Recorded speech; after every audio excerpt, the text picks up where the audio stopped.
अस्सलाम वालेकुम students, welcome to our channel world of education. और आज हम वर्ल्ड ऑफ एजुकेशन की इस वीडियो के अंदर पाक स्टडी 301 का लेक्चर नंबर जो 13 और 14 है वो क्लियर करेंगे।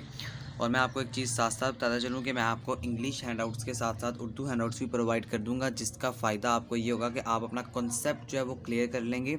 ना सिर्फ आपका कॉन्सेप्ट क्लियर हो जाएगा बल्कि आप वर्चुअल यूनिवर्सिटी के अंदर जो है अपना सेल्फ़ राइटिंग को इस्तेमाल करते हुए सेल्फ़ राइटिंग जो है वो भी कर सकते हैं, क्रिएटिविटी को इस्तेमाल कर सकते हैं। यानी आपके लिए बहुत ज़्यादा ईजियर हो जाएगा अगर आप इस बात को फॉलो करेंगे। तो चलते हैं अपनी वीडियो की तरफ। वीडियो स्टार्ट करने से पहले आपसे यही रिक्वेस्ट है, अगर आप हमारे चैनल पर न्यू है तो काइंडली हमारे चैनल को सब्सक्राइब कर लें ताकि आने वाली वीडियो का नोटिफिकेशन आपको मिल सके। ग्रैंड क्विज जो आगे आ रहे हैं उनकी भी फाइल हम आपको प्रोवाइड करेंगे। इसके अलावा जो दूसरे स्टूडेंट्स हैं, यानी कि अब जो बाद वाले स्टूडेंट्स सुनेंगे हमारी इसको, इसी के साथ साथ हम इंशाल्लाह आपके साथ मिड टर्म के जो पास्ट पेपर्स हैं वो भी आपके साथ शेयर कर देंगे इन फ्यूचर। तो सब्सक्राइब करने के बाद ऑल पर क्लिक कर दीजिएगा ताकि आपको बर वक्त नोटिफिकेशन मिल सके। वीडियो स्टार्ट करते हैं। टुवर्ड्स इंडिपेंडेंस, अब इसका मतलब ये है कि अब हम 1947 से जो है वो अब हम इंडिपेंडेंस की तरफ जो है वो मूवमेंट करने लग गए थे। अब हम टोटली जो है वो एक ख़ुद मुख्तारी की तरफ और इंडिपेंडेंट होने जा रहे थे। तो यही जो हमने प्रीवियस चैप्टर्स के अंदर पढ़ा था, प्रीवियस के अंदर जितनी भी मुस्लिम लीग ने डिसाइड किया अगर कन्वर्ट करें पोलिटिकल सिचुएशन फॉर्म बुलाई जाए, तो ये सारी चीज़ें वो हैं, ये आपने खुद से पढ़ लेनी है क्योंकि ये 12 दफ़ा मैंने आपको प्रीवियस वीडियोज़ के अंदर बता दी हैं, सिखा दी हैं। तो वही इसने आपको बार बार बताया। डेट्स आपने इस तरह याद कर लेनी है। इन्हीं डेट से आपका क्विज़ आता है और आपके जो मिड टर्म के MCQs होते हैं ज़्यादातर इन्हीं जो डेट्स हैं उसके अंदर से लाए कर रहे होते हैं। तो आपने डेट्स को अच्छी तरह याद करना है। कोई निशानी रख लें डेट्स को याद करने के लिए, तो आपने डेट्स को नहीं स्किप करना और डेट्स को याद करना है। लास्ट लाइन देखें यहाँ से, on October 25, 1946 the members of executive council were finalised. ये एज MCQs पूछा जाता है, मिड टर्म के अंदर भी आया होता है, आपके क्विज़ के अंदर भी आया होता है कि जो एग्जीक्यूटिव काउंसिल के मेंबर्स थे वो कब फाइनलाइज हुए थे। तो वो 25 अक्टूबर 1946 को फाइनलाइज किए गए थे। आगे पंजाब की बात करें तो मुस्लिम लीग ने क्या किया था, बैगर्ड 79 आउट ऑफ 86 सीट्स। बहुत ज़्यादा इंपॉर्टेंट MCQs है। अगर आपके पास फिजिकली हैंडआउट्स मौजूद हैं तो इसको हाईलाइट कर लें, और अगर आप PDF फॉर्म में देखते हैं तो PDF फॉर्म पे इसको हाईलाइट कर लें पेन की मदद से, तो वहाँ पर भी कंप्यूटर स्क्रीन के अंदर भी हाईलाइट हो जाता है। तो ये बहुत ज़्यादा इंपॉर्टेंट MCQs है। मेरा नहीं ख्याल कि किसी स्टूडेंट के जो पेपर है उसके अंदर ये MCQs ना आया हो मिड टर्म में। तो ये आपने याद लाजमी करना है कि जो पंजाब के अंदर मुस्लिम लीग ने बैक की थी सीटों को जीता था, डैट इज़ 79 आउट ऑफ 86। और इसके अलावा आगे बात करें तो लास्ट जो है आपका लाइन देखें, the Khizar government resign and the governor rule was approved on March 2, 1947। जो खिज़र गवर्नमेंट है उसने रिज़ाइन कर दिया था 2 मार्च 1947 को। फिर उसके बाद असम क्या हुआ था जी, इसका Maulana Bhashani launch a movement against the ejection of Muslim peasants. ये आप छोड़ दें, इसको आपने याद करना इतना इंपॉर्टेंट नहीं है, यहाँ से कुछ नहीं आता होता आपको। अनाउंसमेंट क्या हुई थी फरवरी 20, 1947 की, यहाँ पर प्राइम मिनिस्टर ने डिक्लेयर किया था जुलाई 1947 को, all power would be given to be representatives. अच्छा, ये एज अ शॉर्ट क्वेश्चन आपसे पूछी जा सकती है कि आप अनाउंसमेंट लिखें जो कि 20 फरवरी 1947 को हुई थी। तो आपको ये याद होनी चाहिए कि जो प्राइम मिनिस्टर है उसने डिक्लेयर किया था कि जुलाई 1948 जुलाई 1948 को all power would be given to the representative. जो तमाम तर पावर है वो रिप्रेजेंटेटिव्स को दे दी जाएगी। If no constitution was framed, अगर कोई भी कॉन्स्टिट्यूशन फ्रेम नहीं किया जाएगा, the British government will think whether the powers to be given by provincial government. अब जब अगर कोई भी जो है वो कॉन्स्टिट्यूशन नहीं होगा तो ब्रिटिश गवर्नमेंट ये सोचेगी, इसका ये ख्याल होगा कि जो पावर है वो प्रोविंशियल गवर्नमेंट्स को दे दी जाए, और इफ़ सम एरियाज़ और any other alternative that it in the interest of Indians, और ये जो जितना भी अल्टरनेटिव इंटरेस्ट है ये इंडियंस को दिया जाएगा। और माउंट बैटन ने इस चीज़ को, इस विक्ट्री को इम्प्रूव या अपॉइंटेड किया था। माउंट बैटन एज विक्ट्री, ये भी बड़ा इंपॉर्टेंट है। ये भी आपने इस तरह से पढ़ लेना है एक दफ़ा एज अ MCQs। ये भी बहुत ज़्यादा पूछा जाता है कि माउंट बैटन ने अराइव हुआ था दिल्ली के अंदर 22 मार्च 1947 को। The basic objective of this appointment was to wind up British rule. He arranged dialogues या he arrange dialogues with the Indian leaders, then he visited England for deliberations for new plan. तो ये आपने याद रखना है कि mount baton जो था ये दिल्ली में कब पहुंचा था, ये दिल्ली में के अंदर 22 मार्च 1947 को आया था। इसका बेसिक ऑब्जेक्टिव ये था कि इसने ब्रिटिश गवर्नमेंट से कोई अपॉइंट करवाना था, और इसने अरेंज किया था इसको इंडियन लीडर्स के मुताबिक, और इसके बाद ये जो है आगे चला गया था नेक्स्ट प्लान के लिए। 3 मार्च के प्लान क्या था ये भी आपने खुद से पढ़ लेने हैं, इतने इंपॉर्टेंट नहीं है, लेकिन आपने अपनी जो as a MCQ as a self writing है उसके लिए आपने पढ़ लेना है। अच्छा जी, आगे बात करते हैं इंडियन इंडिपेंडेंट एक्ट 1947। तो इससे पहले मैं आपको ये उर्दू में भी दिखा देता हूँ ताकि आपका जो कॉन्सेप्ट है वो अच्छी तरह क्लियर हो जाए। लेक्चर नंबर 13 की बात कर रहे हैं। आप यहाँ पर वीडियो को स्टॉप करने के बाद उर्दू हैंडआउट्स में भी पढ़ सकते हैं, क्योंकि अब यहाँ पर मैं ज़्यादा देर वीडियो को स्टॉप नहीं कर सकता और यहाँ पर फिर वीडियो का ड्यूरेशन बहुत ज़्यादा एक्सटेंड हो जाएगा। तो हमने 2 लेक्चर एक ही वीडियो में कवर अप करने हैं, तो इसीलिए थोड़ा सा वीडियो का ड्यूरेशन लंबा हो जाएगा। आपने वीडियो को कंप्लीट वॉच करना है ताकि आपका कॉन्सेप्ट जो अच्छी तरह क्लियर हो सके। वीडियो अच्छी लगने पर इसको लाइक भी कर दिया करें और अपने दोस्तों के साथ शेयर भी कर दिया करें ताकि हमें भी वीडियोज़ का फ़ायदा हो सके। तो यहाँ तक आप पढ़ लीजिएगा खुद से। आगे बात करते हैं, ये भी आपने खुद से पढ़ना है, मैं आपको यहाँ पर नहीं पढ़ाऊँगा, लेकिन मैंने आपको इंग्लिश में समझा दिया, उर्दू में आपने इसे खुद से ट्राई कर लेना है। अगर कोई चीज़ आपको समझ नहीं आएगी तो आपने कमेंट बॉक्स में हमसे पूछ लेना है, हम इंशाल्लाह आपके कमेंट का रिप्लाई करके एज सुन एज़ पॉसिबल आपका कॉन्सेप्ट क्लियर कर देंगे। मेरी बहुत कोशिश ये होती है कि मैं अपने स्टूडेंट्स को कमेंट का रिप्लाई करके उनका कॉन्सेप्ट जो है वो जल्द से जल्द क्लियर कर दूँ।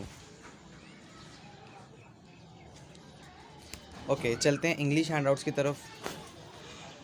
3 जून का प्लान क्या था? The British will not impose a constitution but the constitutional assembly will frame a constitution. जो ब्रिटिश गवर्नमेंट थी उसने इम्पोज नहीं किया था कि कॉन्स्टिट्यूशन कहते हैं आइन को, उसने आइन को इम्पोज नहीं किया था, जब बल्कि जो कॉन्स्टिट्यूशनल असेंबली थी उसने फ्रेम किया था एक ऐसा आइन। The constitution will not be imposed, ये इम्पोज नहीं कर रहे थे ऑन द एरिया जो नॉट एक्सेप्टेड, यानी इसको एक्सेप्ट ही नहीं कर रहे थे, जो कि उस टाइम मुसलमानों ने डिमांड की थी, हिंदुओं ने डिमांड की थी। Option will be sought from them if they want to set up the separate CA stand for constitutional assembly Punjab and Bengal assemblies that meet into 2 parts, members from Muslim majority areas and other districts separate to decide if the provinces be partitioned. यानी कि अब यहाँ पर क्या हो रहा है, अब यहाँ पर जो मेंबर्स हैं जो कि अब 2 हिस्सों में डिवाइड होना जा रहा था, उसको ये लोग जो हैं वो एक्सेप्ट नहीं कर रहे थे। उसके मुताबिक ये प्लान बनाया जा रहा था कि ये एक्सेप्टेंस होगी या नहीं होगी। इन्हीं को उर्दू हैंडआउट्स में देख लें, चूँकि थोड़े से इंपॉर्टेंट है तो ये आपने लाजमी इस तरह याद कर लेने हैं।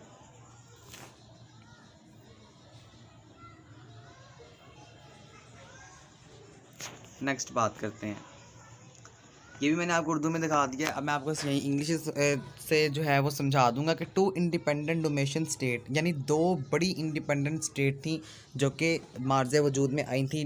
15 अगस्त, एक 14 अगस्त 1947 को जो कि पाकिस्तान था, और 15 अगस्त 1947 को जो कि भारत था। Their legislatures will have all power, अब इनके पास तमाम तरह की पावर्स थी to make laws for the representative states. Government of Indian act 1935 will be interim constitution subject to changes due to Indian independence act 1947, और government general can adopt the internal constitution until March 31, 1948। यानी ये वो सारे rules हैं जो कि मैंने आपको अभी दिखा दिए हैं। ये तमाम तक जो चीज़ें थी ये इंडियन इंडिपेंडेंट एक्ट के तहत मार्ज वजूद में आई थी। आगे पार्टीशन प्रोसेस हुआ था। पार्टीशन आपको पता है कि सबसे पहले पंजाब था, फिर बंगाल था, फिर सिंध था, फिर इसके अलावा खैबर पख्तूनख्वा था, और आखिर में बलोचिस्तान था, और उसके बाद रेफरेंडम करवा दी गई थी। फिर गवर्नर जनरल इश्यूज़ आ गए थे। अब इस इशू में माउंटबेटन ने ज्वाइन किया था जीजी को। जीजी stand for governor general of India and Pakistan, while ML stand for Muslim league decided to appoint Jinnah as the first Governor General of Pakistan in July. Very important MCQs I repeated. Jinnah as a first Governor General of Pakistan in July. कायद आज़म मोहम्मद अली जिन्ना पाकिस्तान के first governor general थे। बहुत ज़्यादा ये तादाद में MCQs पूछा जाता है, आपने याद रखना है। ट्रांसफ़र ऑफ पावर, अब यहाँ पर ट्रांसफ़र ऑफ पावर की गई थी, और चूँकि अब जाहिर है कि अब हमने जो हिंदुस्तान है उससे अलहदा होना था, तो डेफ़िनेटली हमारे पास उतनी पावर नहीं आई जितनी आनी चाहिए थी। तो यहाँ पर भी उसके बारे में आपको बताया हुआ कि यहाँ पर इस तरह से जो ट्रांसफ़र ऑफ पावर है वो यहाँ पर की गई थी। लेक्चर नंबर 14 स्टार्ट करते हैं। लेक्चर नंबर 14 में अब end to East India Company rule है, ये भी आपने इस तरह पढ़ लेना है एक दफ़ा। ये कब हुआ था? ये 2 अगस्त 1948 को हुआ था। ब्रिटिश जो पार्लियामेंट है उसके अंदर ये पास किया गया था, और यहाँ पर तमाम तर राइट्स दिए गए थे। Post of secretary of state हुआ था। इसके अलावा जो आपका क्रिएटेड है कैबिनेट मिशंस प्लान, वहाँ पर सारी बातचीत हुई थी। इंडियन कौंसल एक्ट जो है यहाँ पर भी ये बता रहे हैं कि जितने भी लाज आपके हुए थे अकॉर्डिंग टू दिस एक्ट, इस एक्ट के तहत जो है governor general could assign special task to any member of executive council, कि जो गवर्नर जनरल है वो किसी भी स्पेशल टास्क जो है वो असाइन कर सकता है किसी भी एग्जीक्यूटिव काउंसिल के मेंबर को। इसके अलावा जो मेंबरशिप है गवर्नर जनरल की वो 6 से लेकर 12 तक होगी, ये आपने याद रखना है। इंपॉर्टेंट MCQ आता है कि जो मेंबरशिप है काउंसिल की वो कहाँ से कहाँ तक हो सकती है, तो वो 6 से लेकर 12 तक हो सकती है। बाकी आपने खुद एक दफ़ा पढ़ लेना है, समझ नहीं आएगी तो मुझसे कमेंट सेक्शन में पूछ लीजिएगा, मैं इंशाल्लाह आपको कमेंट का रिप्लाई करके आपको एज सून एज पॉसिबल आपका कॉन्सेप्ट क्लियर कर दूँगा। इंडियन काउंसिल एक्ट 1892, इसके पॉइंट्स भी आपने खुद से एक दफ़ा देख लेनी है, इतने इंपॉर्टेंट तो नहीं है लेकिन एज एमसीक्यूज आपसे पूछे जा सकते हैं। तो कुछ भी आएगा तो आपने परेशान नहीं होना, अपना कॉन्सेप्ट लाजमी लिख देना है। Government of Indian act 1999, government of Indian act 1999 की बात कर रहे थे हम। If the background of some significant development between 1909 to 1999 like world war one हुई थी, इनके दरमियान जो 1914 से लेकर 1918 तक चलती रहेगी पॉलिटिकल एक्टिविटी हुई थी, भी change in Muslim league objective थे, लखनऊ पैक्ट हुआ था, ब्रिटिश गवर्नमेंट ने अनाउंस किया था कि कोई भी ग्रेजुअल इंट्रोडक्शन ऑफ इंडियंस हैं in all branches of government would be done हुई थी। तो यानी वो तमाम तक चीज़ें जो कि इंपॉर्टेंट पॉइंट ऑफ व्यू से वो यहाँ से यानी इंडियन एक्ट के अंदर यहाँ पर इंक्लूडेड की गई थी। तो ये आपने एक दफ़ा पढ़ लेना है इसको अच्छी तरह से। तो आगे बात करते हैं साइलेंट फीचर। साइलेंट फीचर क्या था? This act provided a bicameral legislature at the centre which consisted of 2 houses. Important हमसे क्यों है कि साइलेंट फीचर कितने हाउसेस पर कंसिस्ट करता है, तो आपको याद होना चाहिए साइलेंट फीचर 2 हाउसेस पर कंसिस्ट करता है। One was the council of state, जिसका एक हाउस होता है वो काउंसिल ऑफ स्टेट पर कंसिस्ट करता है मेंबरशिप 60 के साथ, out which 34 were which elected and 20 nominated officials. अब ये सारी चीज़ें आपको बता रहा है कि जो 34 होती हैं उसको इलेक्ट किया जाता है, चुना जाता है, जबकि जो नॉमिनेटेड होती हैं इलेक्टेड किया जाता है, उनको इलेक्टेड का मतलब जो इलेक्शंस के थ्रू आ जाते हैं, और 26 जो होती हैं वो नॉमिनेटेड होती हैं ऑफिशियली तौर पर, और नॉन और जो ऑफिशियल मेंबर्स होते हैं वो शामिल होते हैं। 145 मेंबर्स टोटल होते हैं, जिसके अंदर से 105 जो है वो इलेक्टेड होते हैं, at the rest would be nominated, जबकि जो बाकी हैं वो नॉमिनेट किए जाते हैं। इसी तरह से आगे बात कर रहा है कि डायरेक्ट इलेक्शन जो है वो इंट्रोड्यूस करवाए जाते हैं फ्रेंचाइज पर, और जो टैक्स पेइंग होता है, ये तमाम तर चीज़ें जो होती हैं साइलेंट फीचर एक्ट 1919 के तहत जो है वो की जाती थी उस ज़माने में। अब चूँकि आपका लॉ चेंज हो गया है, आपका जो आइन है वो चेंज हो चुका है, तो अब आपके जो जो डिफरेंट चीज़ें हैं वो अब आपके पास इंट्रोड्यूस करवाई गई हैं। आगे बात करते हैं प्रोविंशियल लेजिस्लेचर काउंसिल की। Membership increase 70% were elected. जो मेंबरशिप है इसको इंक्रीज़ कर दिया गया था, बढ़ा दिया गया था 70% इलेक्टेड के साथ। देवर हैविंग लिमिटेड पावर्स, अब इनकी जो पावर्स हैं वो लिमिटेड होती हैं। They could reject budget but जीजी गुड रीस्टोर इट। जीजी गवर्नर जनरल जो होता है उसको रिस्टोर कर सकता है, ये बजट को जो है वो रिजेक्ट कर सकती हैं, लेकिन जो गवर्नर जनरल जो होता है वो इसको रिस्टोर से दोबारा कर सकता है, यानी वो इस पर ये कह सकता है कि जनाब इस पर दोबारा एक दफ़ा नज़रसानी की जा सकती है।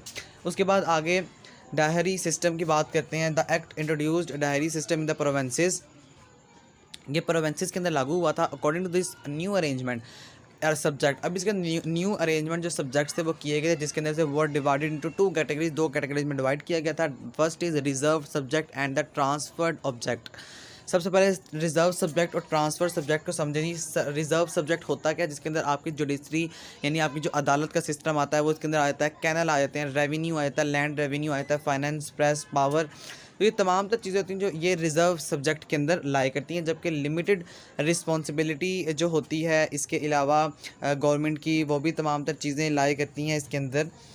ट्रांसफ़र सब्जेक्ट के अंदर जो लिमिटेड रिस्पॉन्सिबिलिटी है, हेल्थ है, ये तमाम तर चीज़ें ट्रांसफ़र सब्जेक्ट के अंदर लाई करती हैं।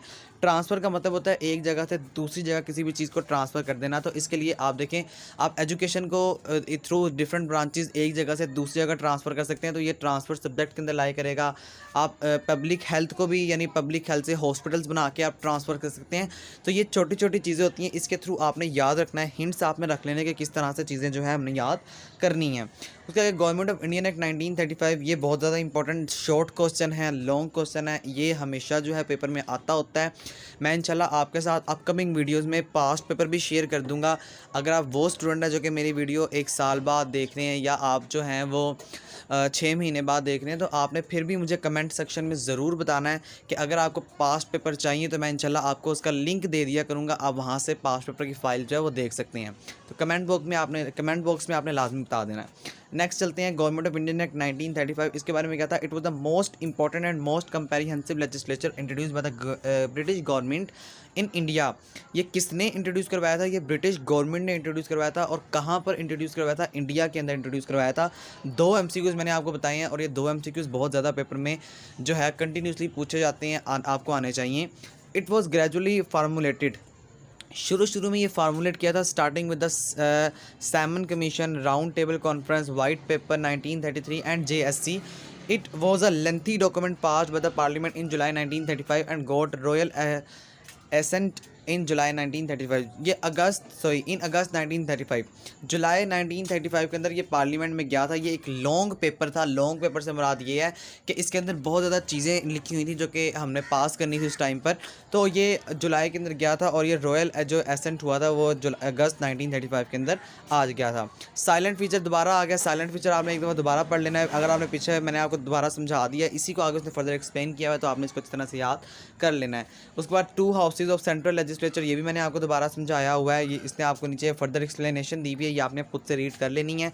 कुछ भी समझ नहीं आएगा तो आपने कमेंट्स में लाजमी पूछ लेना है। मैं इंशाल्लाह आपके कमेंट का रिप्लाई करके आपको एज सून एज पॉसिबल आपका कंसेप्ट जो है वो क्लियर कर दूंगा। आगे कमेंट्स आ जाते हैं। कमेंट्स किसे कहते हैं? Federal part of the act was not introduced और प्रोविंशियल इंट्रोड्यूस। अब ये ओवरऑल जितना भी लेक्चर आपको दे रहा है तो इसके हवाले से एक समरी आपको in the form of comment दे रहा है, तो ये आपने खुद से एक दफ़ा रीड कर लेनी है। ओके डियर स्टूडेंट्स, यहाँ तक आपका जो लेक्चर नंबर जो है 13 और 14 था। इंशाल्लाह मैं एज सून एज पॉसिबल आपका लेक्चर नंबर 15 भी कंप्लीट कर दूँगा। वीडियो अच्छी लगने पर इसको लाइक करें, दोस्तों के साथ शेयर करें। अगर आपके पास कोई भी प्लेटफॉर्म मौजूद है जो आप सोशल मीडिया का इस्तेमाल कर रहे हैं, ट्विटर है, इसके अलावा जो फेसबुक है, अगर आप वो इस्तेमाल कर रहे हैं, अगर आपको यूनिवर्सिटी के ग्रुप्स बने हुए हैं तो काइंडली मेरी इस वीडियो को वहाँ पर भी शेयर कर दें। मेरा चैनल अभी बिल्कुल इनिशियलाइजेशन पर है, तो मुझे आपके सपोर्ट की बेहद ज़रूरत है। मैं आप ही के लिए काम कर रहा हूँ। तो अगर तो आप ऑलरेडी हमारे सब्सक्राइबर्स हैं तो हम आपके शुक्रगुजार हैं। लेकिन अगर आपने हमारा चैनल अभी तक सब्सक्राइब नहीं किया तो काइंडली इसको सब्सक्राइब कर लें ताकि आपको आने वाली वीडियोज़ को नोटिफिकेशन जो है वो मिल सके। ओके डियर स्टूडेंट्स, यहाँ तक आपका जो है लेक्चर था। अगर आपको कुछ भी चीज़ समझ नहीं आई तो आपने कमेंट्स में पूछ लेना है। इसके अलावा जो है वीडियो अच्छी लगने पर इसको लाइक भी लाजमी कर दिया करें। इससे हमें जो है वो इनकरेज मिलती है कि हम अपना काम जो है वो बेहतर तरीके से सरअंजाम दे रहे हैं और एक बेहतर वे में कर रहे हैं। ओके डियर स्टूडेंट्स, अल्लाह हाफिज़।